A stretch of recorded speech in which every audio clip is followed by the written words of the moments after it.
ఈరోజు ఈ వీడియోలో ఒక వీడియో బాగా వైరల్ అవుతుంది. యాక్చువల్‌గా నాకు మన సబ్‌స్క్రైబర్స్ షేర్ చేశారు. దీని మీద వీడియో చేయండి. మీ యొక్క ఒపీనియన్ చెప్పండి అని చెప్పేసి. సో, నా యొక్క ఒపీనియన్ చెప్తాను. యాక్చువల్‌గా అసలు ఎలా ఉంటది ప్రాసెస్ అని చెప్పేసి. అండ్ అమెరికన్స్ చాలా వరకు వాళ్ళు థింక్ చేసే విధానం ఎలా ఉంది. అండ్ ఆ వీడియో కింద చాలా రకాల కామెంట్స్ ఆల్మోస్ట్ అందరూ కూడా అమెరికన్స్‌వే. ఎందుకంటే ఒక అమెరికన్ ఆవిడ ఎక్స్‌పోజ్ చేయాలి హెచ్-1బీ చాలా వరకు ఫ్రాడ్ అని చెప్పేసి కొంచెం కమ్యూనిటీస్‌కి అంటే వాళ్ళు ఏదైతే అడ్రస్ మెన్షన్ చేస్తారో అక్కడికి వెళ్ళడం జరిగింది. సో, అక్కడ ఎవరు కూడా లేకపోవడం అండ్ దాని మీద తన యొక్క ఒపీనియన్ చెప్పడం. సో, దాని నుంచి ఈ వీడియోలో షేర్ చేస్తా. సో, ఇంకెవరైనా కొత్తగా మన ఛానెల్‌ని చూస్తున్నట్లయితే తప్పకుండా సబ్స్క్రైబ్ చేసుకోండి. వీడియోకైతే లైక్ చేయండి. ఎవరికైనా యూజ్ అవుతది అనుకుంటే షేర్ చేయండి. ఇంకా హెచ్-1బీ మీద చాలా వరకు కూడా నెగెటివ్ అయితే ఏర్పడింది. అంటే అక్కడ వచ్చినటువంటి కామెంట్స్ నేను ఇందులో ఉన్నటువంటి కామెంట్స్ కూడా తర్వాత లాస్ట్‌లో చదువుదాంలెండి కానీ వాళ్ళంతా కూడా అమెరికన్స్. చాలామంది ఏంటి అంటే హెచ్-1బీని కంప్లీట్‌గా బ్యాన్ చేయండి. అండ్ ఐసీ వాళ్ళకి రిపోర్ట్ చేయాలి. అండ్ ఐసీ వాళ్ళని తీసుకెళ్ళి ఆ లొకేషన్‌లో చూపించాలి అని చెప్పేసి. ఆల్మోస్ట్ టెక్సాస్‌లో కూడా ఐసీ రైట్స్ అంటే ఎస్పెషల్లీ ఎవరైతే వర్క్ చేస్తున్నారో వాళ్ళ మీద కూడా ఇన్వెస్టిగేషన్ స్టార్ట్ చేయాలి అని చెప్పేసి కూడా వింటున్నాము. అది కూడా ఎవరో మెన్షన్ చేశారు. అది కూడా షేర్ చేస్తాలేండి రేపటి వీడియోలో. సో, ఇక ఈ టాపిక్‌లోకొస్తే హెచ్-1బీ అనేది ఫ్రాడ్ అని చెప్పేసి ఒక కన్సల్టెన్సీ అడ్రస్‌లోకి ఈవిడ ఎళ్ళడం. ఆల్మోస్ట్ 27 మెంబర్స్ వరకు హెచ్-1బీల మీద హైర్ చేస్తుంది కన్సల్టెన్సీ అని చెప్పి. అండ్ అక్కడ ఏంటి అంటే అందులోపల కొంతమంది డెవలపర్స్‌లో వచ్చారు. కొంతమంది టీమ్ లీడ్ సమ్ పొజిషన్స్ కోసం అయితే ఇక్కడికొచ్చారు అని చెప్పి ఆవిడ అడ్రస్‌కి వెళ్ళడం. ఆ అడ్రస్ లోపల ఎవరు కూడా లేకపోవడం.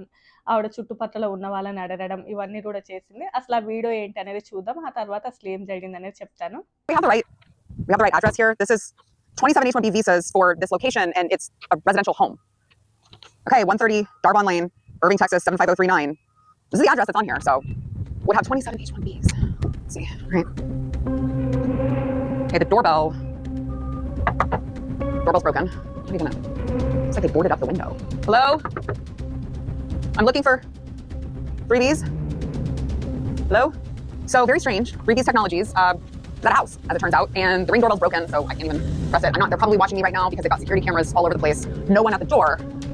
No sign of life for the 27 H-1B workers at 3Bs Technologies. Hi, how are you? Yes, ma'am. I'm good. I just had a quick question for you. Do you know who lives at the house next door? Next door? Yeah. Yeah, I know the owner. Yes. You do? Do they actually live in the home? I don't know about that. Okay. Yeah. I was just trying to find out more information about the company that they have. Oh, okay. I don't know. Okay. Sorry. I know who lives there. I know the So family, but I don't know their. I see. So there's a family who lives there. Yes, yes. Okay. All right. Do you ever see any like workers coming in and out?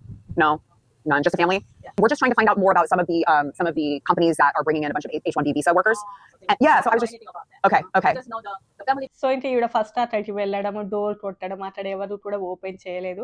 And next door కొట్టడం, పక్కన ఉన్నటువంటి నేబర్స్‌ని కనుక్కుందాం అని ఆ అడ్రస్‌కి వెళ్ళిన తర్వాత, అక్కడ కొంతమంది ఏంటంటే, అవును వీళ్ళు ఇక్కడే ఉంటారు. అందులోపల ఫ్యామిలీ ఉంటారు. చాలా మంచి వాళ్ళే అని చెప్పడం.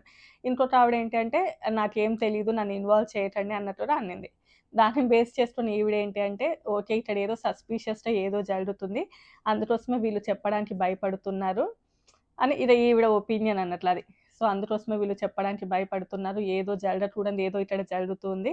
సో, ఇక్కడ చాలా పెద్ద ఫ్రాడ్ లాంటిది జరుగుతుంది. అందుకే వీళ్ళు చెప్పాలంటే భయపడుతున్నారు అని చెప్పేసి ఆవిడ ఒపీనియన్ అయితే చెప్పింది. వి డోంట్ నో అసలు అక్కడ ఏంటి? వాళ్ళు నిజంగానే భయపడ్డారా చెప్పడానికి? లేకపోతే వాళ్ళు యాక్చువల్‌గా యూఎస్ఏలో ఎలా ఉంటది సిస్టమ్ పక్కనోడి విషయాలు ఎవడు పట్టించుకోడు. మేము ఇన్ని సంవత్సరాలు ఇక్కడ ఉంటున్నా కూడా మన ఇండియన్ ఫ్యామిలీస్ తప్ప అంటే ఓన్లీ ఇక్కడ ఒక 3, 4 ఫ్యామిలీసే ఉంటాం. మేము 4 మెంబర్స్‌ని తప్ప మిగతా వాళ్ళు ఎవరు ఉంటారో కూడా మాకు తెలీదు. సో, ఎవరికి సంబంధం ఉండదు కాబట్టి మేబీ అలా అయి కూడా ఉండొచ్చు. కాకపోతే ఈవిడ ఏంటి అంటే ఏదో సస్పీషియస్ ఏదో జరుగుతుంది. అందుకోసమే చెప్పడానికి భయపడుతున్నారు అని చెప్పి ఈవిడ మెన్షన్ చేశారు. యాక్చువల్‌గా యూఎస్ఏలో ఉన్నటువంటి కన్సల్టెన్సీలు అని అంటేనే చాలా వరకు ఇంత ఫేక్ అనేది ఒకటి ఉంటది. యాక్చువల్‌గా కన్సల్టెన్సీస్ ఎలా వర్క్ అవుతాయి అనేది చెప్తాను. అది ఫేక్. అన్ని కన్సల్టెన్సీస్ ఫేక్ కాదు. అన్ని కన్సల్టెన్సీస్ రియల్ కాదు. ఈ వీడియోలో ఈవిడ చెప్పినటువంటి కన్సల్టెన్సీస్ అసలు ఉన్నాయా? అవి రియలా? ఫేకా? అనేది నాకు తెలీదు కానీ అసలు కన్సల్టెన్సీస్ ఎలా వర్క్ అవుతాయనే చెప్తాను. ఎగ్జాంపుల్ ఒక కంపెనీకి ఒక పర్మనెంట్ ఎంప్లాయీ అవసరం లేదు అని అనుకుంటే, అప్పుడు వాళ్ళు ఏం చేస్తారు కంపెనీ వాళ్ళంటే కన్సల్టెన్సీస్‌ని అప్రోచ్ అవుతారు. అప్పుడు ఆ కన్సల్టెన్సీ ఏం చేస్తది? అప్పుడు వీళ్ళు ఎవరైతే ఉన్నారో కంపెనీస్ వాళ్ళు క్లయింట్ అవుతారు అప్పుడు. వాళ్ళు వేరే వాళ్ళని హైర్ చేసుకోవడం. అంటే ఫర్ ఎగ్జాంపుల్ ఫారినర్సే కానియండి, లేకపోతే ఆ క్లయింట్ యొక్క రిక్వైర్మెంట్‌ని బేస్ చేసుకొని హెచ్-1బీలు ఫైల్ చేయడం కానియండి, లేకపోతే వేరే వాళ్ళు ఎవరైనా ఉంటే హైర్ చేసుకొని ఆ కంపెనీస్‌కి వర్క్ చేపిస్తాయి. అప్పుడు ఈ కన్సల్టెన్సీస్ ఎవరైతే వాళ్ళు H1Bల మీద వచ్చిన వాళ్ళు ఉంటారో వాళ్ళు వెళ్ళేసి క్లయింట్ లొకేషన్లలో వర్క్ చేస్తూ ఉంటారు. యాక్చువల్లీ ఇట్లా వర్క్ అవుతూ ఉంటాయి కన్సల్టెన్సీస్ అంటే.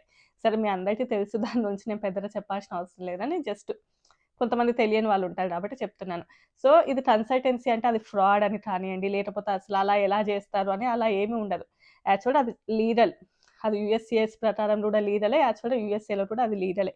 సో కన్సల్టెన్సీస్ అనేవి అలా వర్క్ అవుతూ ఉంటాయి.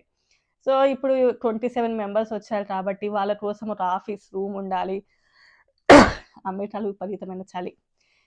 సరే, వాళ్ళతో ఒక ఆఫీస్ రూమ్ ఉండాలి, వాళ్ళతో ఒక సెటప్ ఉండాలి. ఆ సెటప్ లోపల 27 మెంబర్స్ కూర్చొని వర్క్ చేయాలనేది ఏమీ ఉండదు.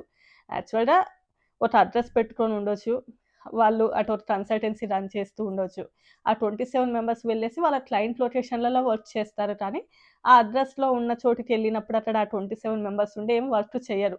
అంటే నేను నార్మల్గా ఎట్లా ఉంటుంది ప్రాసెస్ అని చెప్తున్నా. బట్ ఈవిడ ఈ కన్సల్టెన్సీ ఫ్రాడా రియలా ఐ డోంట్ నో, అసలు దాని గురించి పక్కన పెడదాం మనం. బట్ ఇలా ఉంటుంది అన్నట్లు. సో అండ్ యూఎస్సిఎస్ ప్రకారం కూడా అది లీగలే.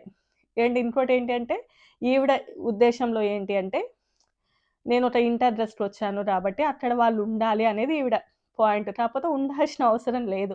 అది నేను చెప్పేది కాదు, అది యూఎస్ఏలో లీగల్, అది లా ప్రకారమే అన్నట్లు. అండ్ వాళ్ళు ఎక్కడో క్లయింట్ లొకేషన్లో వెళ్ళి వర్క్ చేస్తూ ఉండొచ్చు. అక్కడ ఎందుకు ఉంటారు? లేదు అంటే రిమోట్ వర్క్ చేసుకుంటూ ఉండొచ్చు వాళ్ళ ఇళ్ళల్లో ఉండేసి. అక్కడ ఎందుకు ఉంటారు? సో అక్కడ ఏమీ ఉండరు. బట్ ఈవిడేంటి అంటే అక్కడ ఉండాలి కదా అన్నది ఈవిడ పాయింట్ ఆఫ్ వ్యూ. చాలా మంది అమెరికన్స్ పాయింట్ ఆఫ్ వ్యూ కూడా అదే. ఇప్పుడు ఈ వీడియో కింద కూడా చాలా వరకు కామెంట్స్ ఉంటాయి కదా. సో చాలా మందికి ఏంటంటే సో కన్సల్టెన్సీస్ అంటే లీగల్గానే ఉంటాయి యూఎస్ఏలో. సో కన్సల్టెన్సీస్ కూడా ట్యాక్స్ పే చేస్తుంటారు. ఇదంతా కూడా చాలా వరకు తెలియకుండా ఉంటుంది. సో ఇందులోపల ఫ్రాడ్ ఉండవంటే ఉంటాయి.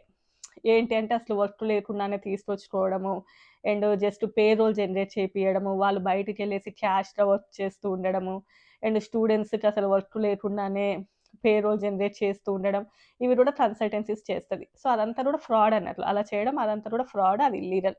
కానీ అసలు కన్సల్టెన్సీ అంటేనే ఇల్లీగల్ అని అంటే కాదు, అది లీగలే. ఇప్పుడు వీళ్ళకి అంటే చెప్పిన అడ్రస్ లోపల ఒక పీపుల్ లేరు, ఆ 27 మెంబర్స్ లేరు అంటే ఉండాల్సిన అవసరం లేదు. ఈవెన్ యూఎస్సిఎస్ ప్రకారం కూడా అది ఇల్లీగల్ ఏమి కాదు.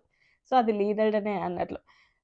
సో ఈవిడేంటంటే అలా ఎందుకు లేరు అనేది ఈవిడ పాయింట్ ఆఫ్ వ్యూ. బట్ ఉండాల్సిన అవసరం ఏమీ లేదు. ఏంటి అంటే సరే 1 or 2 పీపుల్ అనుకోండి, జస్ట్ కన్సల్టెన్సీ రన్ చేస్తున్నప్పుడు మనము ఎలా ఉన్నా పర్లేదు కానీ కొంచెం ఆల్మోస్ట్ ఒక 20-25 మెంబర్స్ తోటి ఒక కన్సల్టెన్సీ రన్ చేస్తున్నప్పుడు ఏదో ఇండ్లలాగా ఒక అడ్రస్ ఇచ్చి అలా కాకుండా మంచిగా ఉంటే బాగుంటుంది. బట్ అలా ఉండాల్సిన అవసరం లేదు కదా. నీకు బయట గవర్నమెంట్ యొక్క గైడ్ లైన్స్ అలా లేనప్పుడు దానికి మనం ఏమి చెప్పలేం. బట్ ఉంటే బాగుంటుంది అనేసి చిన్న సలహా తప్ప అది నువ్వు ఇల్లీగల్ అని మనం చెప్పలేం అన్నట్టు. సో యూఎస్సిఎస్ ప్రకారం అది లీగల్ కాబట్టి ఇంకా మనం దాని గురించి అసలు క్వశ్చన్ చేయలేం. బట్ ఈవిడేంటంటే ఎక్స్పోజ్ చేయాలి అనుకున్నారు. మేబీ అక్కడ కన్సల్టెన్సీస్ ఫ్రాడే అయి ఉండొచ్చు, లేకపోతే రియలే అయి ఉండొచ్చు. సో ఇంట్లో కూర్చొని చేయాల్సిన అవసరం లేదు. అండ్ ఇంకోటి ఏంటంటే ఈవిడేమంటారు, వీళ్ళు రిమోట్గా వర్క్ చేయడానికి అక్కడి నుంచి రావాల్సిన అవసరం ఏంటి, అక్కడి నుంచి వచ్చి ఇక్కడ వర్క్ చేయాల్సిన అవసరం ఏంటి అంటారు. అక్కడ అంటే వాళ్ళ కంట్రీలో వర్క్ చేయొచ్చు కదా, యూఎస్ఏకి ఎందుకు అంటే ఐ డోంట్ నో. అంటే ట్యాక్స్ ఎక్కడ కడతారు వాళ్ళ కంట్రీలో వర్క్ చేస్తే? యూఎస్ఏకే కదా ట్యాక్స్ కట్టేది. అండ్ సెకండ్ వన్ వచ్చేసి అలా ఎలా ఒప్పుకుంటారు? ఇప్పుడు టైం డిఫరెన్స్ వస్తుంది, నైట్ టైం వర్క్ చేయాలి. సో నువ్వు నైట్ టైము ఇండియన్ శాలరీ తీసుకొని నువ్వు యూఎస్ఏకి నైట్ టైం వర్క్ చేయాలి అంటే ఎవరు కూడా ఇంట్రెస్ట్ చూపించరు. అట్లీస్ట్ కొంతమంది ఇంట్రెస్ట్ చూపించినా కూడా కొత్తగా జాబ్ వచ్చిన వాళ్ళు ఇంత తప్పదు నైట్ షిఫ్ట్ నీకు అంటే రాని, లేదు అని అంటే కొంతమందికి ఏంటంటే యూఎస్ ఆఫర్ చేస్తుంది. ముందే కంపెనీస్ ఏంటంటే నేను పంపిస్తాం ఇంకో 6 months తర్వాత, నిన్ను ఇంకొక 1 year తర్వాత పంపిస్తాము, నీకు ప్రాసెస్ చేస్తాం, నీకు H1B చేస్తాం, L1 చేస్తాం, ఇలా ఏదో ఒక ఆశ చూపిస్తేనే నైట్ టైం చేయడానికి ఇంట్రెస్ట్ చూపిస్తారు. అంతేకాని అంత ఈజీగా ఇంత టైం డిఫరెన్స్ తోటి ఇండియాలో వర్క్ చేయడానికి ఎవరు కూడా ఇంట్రెస్ట్ చూపించరు. సో ట్యాక్స్ కట్టడం కానివ్వండి, ఎవరు కూడా అలా అంటే నువ్వు ఎలాగూ ఇంట్లో ఉండి పనే కదా చేయాల్సింది, నువ్వు అమెరికాకి వచ్చి పని చేయడం ఎందుకు, ఇండియాలో ఉండే చేయొచ్చు కదా అంటే అలా చెయ్యరు కదా. బట్ ఈవిడ ఏంటంటే అలా చేయొచ్చు కదా అని అంటారు, అలా చెయ్యరు. బట్ ఈవిడ ఒక జర్నలిస్ట్, ఈవిడ వీడియోస్ బాగానే ఉంటాయి, నేను చాలా వీడియోస్ చూస్తాను ఈవిడవి. కాకపోతే వీళ్ళు ఏంటంటే ఓకే H1B అనేది స్కాము, ఈ కన్సల్టెన్సీల పేర్లతోటి చాలామంది ఫ్రాడ్ చేస్తున్నారు, అమెరికన్ పీపుల్ని చాలా వరకు ఇబ్బంది పెడుతున్నారు. సో వీళ్ళకి జాబ్స్ లేవు. అమెరికన్ పీపుల్ ఎవరైతే కడుతున్నారో వాళ్ళ యొక్క ట్యాక్సెస్ మొత్తం కూడా మిస్‌యూజ్ అవుతున్నాయి అని చెప్పి. అంతకంటే ఎక్కువ హెచ్-1బీలో ఎక్కువ ట్యాక్స్ కడతారు కదా! వాళ్ళకంటే. వీళ్ళు కూడా ట్యాక్సెస్ పే చేస్తూనే ఉంటారు కానీ, ఇంకా వాళ్ళ యొక్క ఒపీనియన్ అదే. బట్ ఈ వీడియోలో ఆ కన్సల్టెన్సీ ఉందా లేదా? నిజంగానే ఆవిడ చెప్పినట్టే అది ఫ్రాడ్ అయ్యి ఉండొచ్చు. వి డోంట్ నో అదంతా కానీ, యాక్చువల్‌గా బట్ ఆవిడ వే ఆఫ్ వర్షన్ వేరే విధంగా ఉందనేది నా ఒపీనియన్ అంతే. మీ ఒపీనియన్ కూడా తప్పకుండా కామెంట్ చేయండి. నేను చెప్పిందే కరెక్ట్ అని మీరు అనాలి అని కాదు. తప్పకుండా మీరు అంటారు హెచ్-1బీలో స్కామ్ అది ఇది అని చెప్పేసి ఓకే. నేను కూడా అగ్రీ అవుతాను. కానీ ఈవిడన్నట్టు వాళ్ళ కంట్రీలోనే ఉండి వర్క్ చేయొచ్చు కదా! అంటే అలా ఉండదు. సో, 25 మెంబర్స్ ఉన్నప్పుడు ఒక ఆఫీస్ ఉండాలి. అసలు వాళ్ళందరూ ఏది అంటే అక్కడ ఉండరు. వాళ్ళు క్లయింట్ లొకేషన్‌లోనే వర్క్ చేసుకోవచ్చు. అక్కడ జస్ట్ కన్సల్టెన్సీ వాళ్ళు కంపెనీ కన్సల్టెన్సీకి మనీ ఇస్తది. వీళ్ళు ఆ ఎంప్లాయ్‌కి మనీ ఇస్తారు. వీళ్ళతోటి అట్లా వర్క్ చేపించుకుంటూ ఉంటారు. అండ్ సో, ఈ మధ్యన చాలా వరకు డెడ్ లిస్ట్ కంపెనీస్ బయట పెడుతూ ఉన్నారు. అందులో ఉంటే ఫ్యూచర్‌లో వీళ్ళకి కూడా ప్రాబ్లమ్స్ క్రియేట్ అవుతాయి. సో, కన్సల్టెన్సీ అంతా సేఫ్ అని అనను.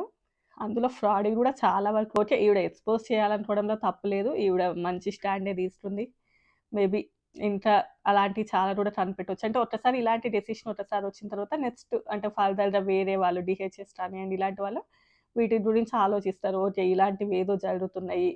సో, వీటి మీద మనము కొంచెం సెర్చ్ చేయాలని చూస్తారన్నట్లు. అప్‌గ్రేడ్ అవుతూ ఉంటది. కానీ ఈవిడ చెప్పిన ఈ వే అనేది కొంచెం ఇంకా అటు ఇటు జస్ట్ నా ఒపీనియన్.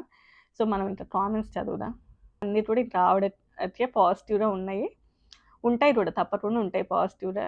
ఎందుకంటే ఈవిడ చెప్పింది కూడా కరెక్ట్. అంటే ఈవిడ తీసుకున్న ఇంటెన్షన్ కరెక్టే. అంటే వాళ్ళని ఎక్స్‌పోజ్ చేయాలి అనుకున్న ఇంటెన్షన్ అయితే కరెక్టే కానీ హ్మ్.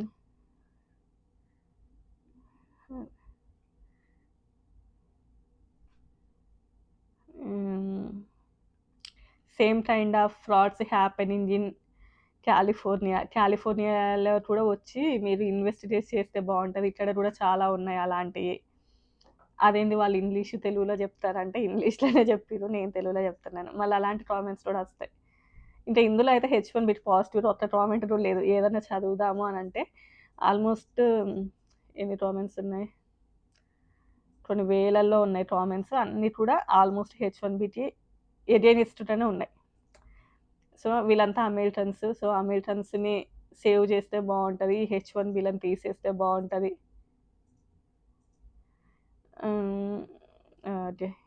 ఏముంది?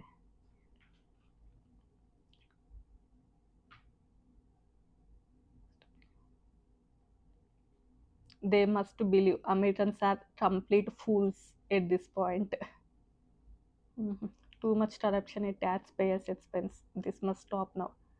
Thank you so much. So, ఆవిడ థ్యాంక్ యూ చెప్తున్నారు. మంచిది. People should refuse to tax ఏమి లేవు. మనకొక్కటి కూడా పాజిటివ్ అంటే మనకని కాదు హెచ్-1బీల మీద ఏది కూడా పాజిటివ్‌గా లేదు. ఆల్మోస్ట్ అన్నీ కూడా ఆవిడ చెప్పిన దానికి థ్యాంక్స్ అని చెప్తున్నారు. ఓకే. సో, ఇంతే అండి ఈ వీడియో. రేపు మరో మంచి వీడియోతో కలుద్దాం. By by. మీ యొక్క ఒపీనియన్ కూడా కామెంట్ చేయండి. బట్ వే ఆఫ్ ఎక్స్‌ప్లనేషన్ మంచిగా ఉంటే మనం కూడా చదువుతాము. ఇలా ఏదో ఒకటి చేయాలి కదా అని అయితే చేయకండి. సో, మంచి కామెంట్స్ అయితే చేయండి. By by.